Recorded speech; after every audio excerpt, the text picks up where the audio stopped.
The municipal election is now less than 2 weeks away, and before voters head to the polls, we're speaking with mayoral candidates here on the program. Jeff Davison is in the running. He also ran for mayor in 2021.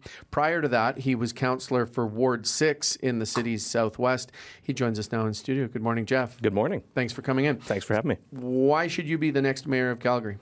You know, I think Calgary is the greatest city on earth, and we just want to continue to make it better. I think, our campaign is simple. Get back to basics and create a safe and affordable place of opportunity for everyone.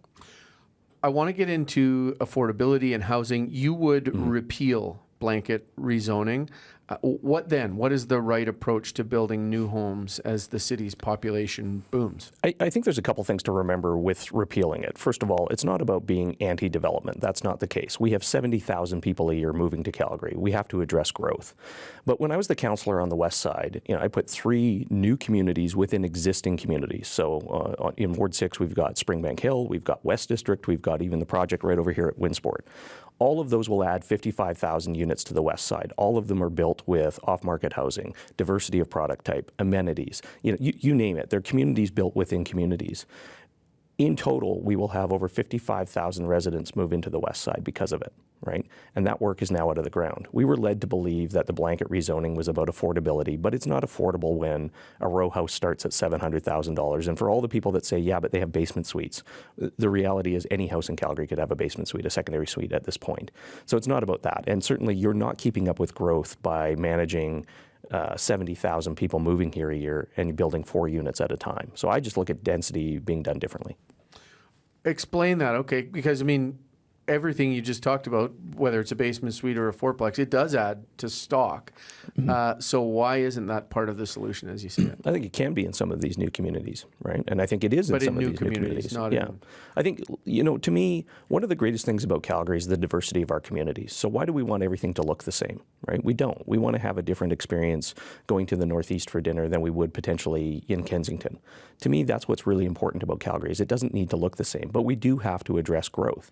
And we do have to address the affordability of growth. And blanket rezoning did neither of those two things, in my opinion.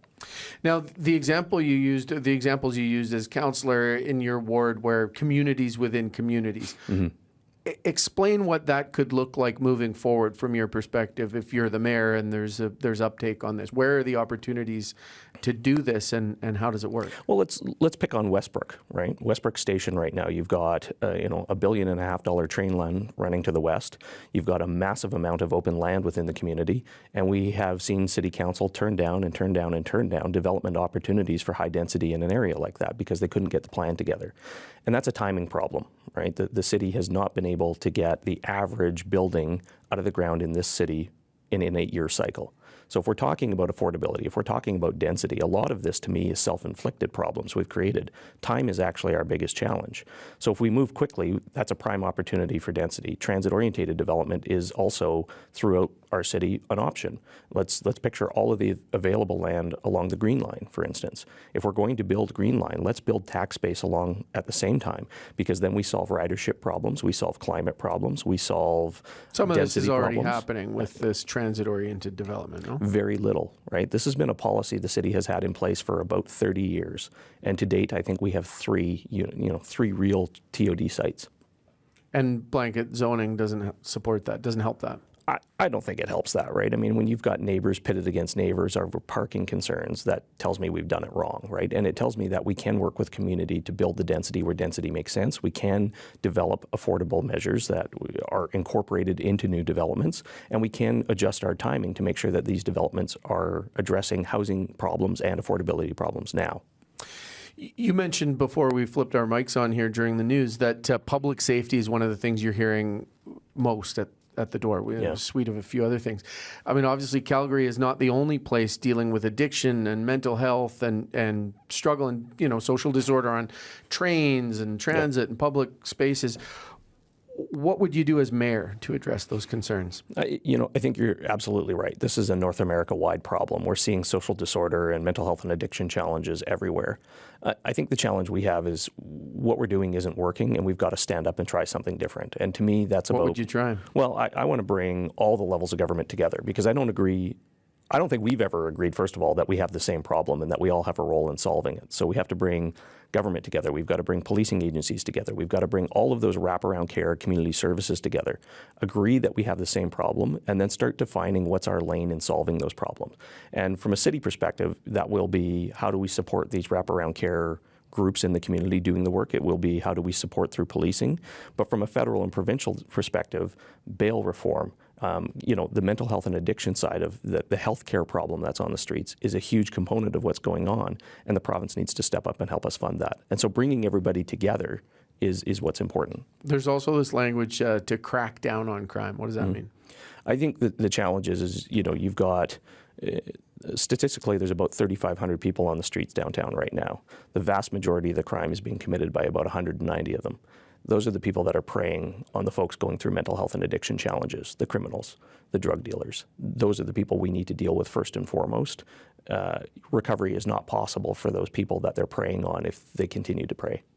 I'd Google it if we weren't sitting here across from each other. Where'd you get that number, 190 people? The Downtown Association has sort of published some information on just what we're seeing in the downtown core and some of the measures that we should be taking in order to help facilitate it. I mean, if you go downtown right now, you look along between 9th and 8th Avenue, a lot of the alleys are being cleaned up, garbage is being removed, the bins are being removed, and we're creating almost pedestrian walkways with some of the alleys. That's helping clean up some of the social disorder. However, we can't just continue to push it into new community areas. We actually have to deal with the underlying problem. And working in healthcare now, I can tell you, the wraparound care, the entry points, the proactive approach has got to be a part of the solution. Yeah.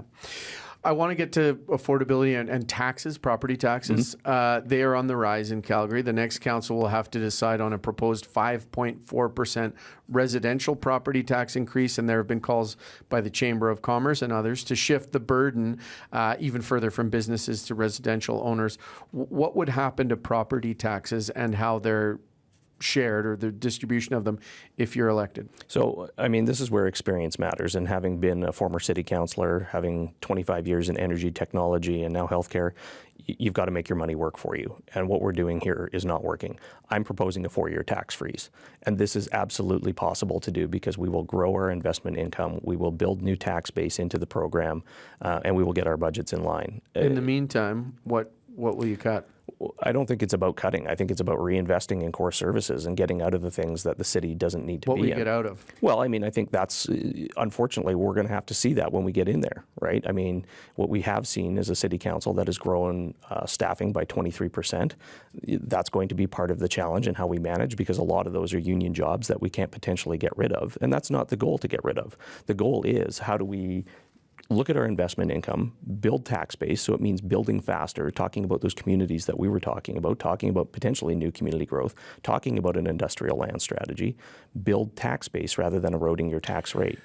You think you can have a 4-year tax freeze without reducing services, without reducing staff complement? Absolutely. Absolutely. I mean, and this is where the experience matters. I know how the money works at the City of Calgary. I know how we'll manage a $7 billion investment fund differently. I know how we will manage our risk profile differently. I know how we will build that tax base that will offset inflation as we go forward. So day 100, what are you getting out of as the mayor of the city to make that freeze work? I think the biggest thing we have to do is we will have a brand new council. And remember, this is the largest turnover we're going to see in council history here in Calgary. It's working with that team to say we need a strategic plan for the next 4 years, and it's got to include a tax freeze, and it's likely to include the blanket rezoning rollback. And so all of those things have to come together in a plan that we have to agree to as council. When I was on council, regardless, we had the One Calgary plan that we could point back to. Every decision we made, we said, does it fit with our strategic plan, and is this what citizens are asking us to do? I don't believe we've had a plan over the last 4 years, and I believe that's why chaos has reigned. People will be skeptical of you saying we can do a tax freeze without getting out of things, and the plan doesn't exist yet. How do you address people's skepticism about that? Sure, and here's a good example, right? Like there's $45 million in the budget for new bike lanes going forward, right? I've said let's freeze that. Let's stop right now, right? Let's reinvest the $45 million in things like pathways, right? Calgary is a winter city. And if we care about mobility and we care about walkability and we care about the environment, then let's start shoveling the walks in the winter. But you haven't saved a nickel there. You're just going from bike lanes to paths. It's reprioritizing. And again, we're going to offset it through tax-based growth. We're going to offset it with an industrial land strategy that grows that tax base, and we're going to manage reserves very differently. Yeah. Now, you're running as an independent. This is the other thing you mentioned people were interested in at the door. You've received an endorsement from the Better Calgary party. Mm-hmm. Why are you not running under their banner, but you have this benefit of association? I understand that they've got sort of a grassroots approach to what they're doing. I set out to run as an independent in this election. I mean, I think we hear from a lot of people at the doors that the challenge is that people aren't sure that we should have the party system. I think a lot of those candidates will prove at the doors that they can be trusted, and that's up to them to go and do. My concern is that, and again, I'll take it from a healthcare perspective, right? And running a provincial-wide health charity, if I had everybody around me at the table just simply saying, yes, Jeff, I'd fire every one of them, because I don't need people to agree with me. What I want is diversity of thought. What I want is innovation. What I want is conversations that can help us solve some very big problems we have in our city. And simply saying yes to everything because a leader says it, I think is a challenge. And so to me, I fully expect we're going to have all different walks of life and parties and independents elected in this election. That's why that strategic plan is so important to us, because we're going to have to come to terms and agree. This is the plan over the next 4 years. All right. Thank you very much for your time this morning. Appreciate it. Thank you for having me. All right.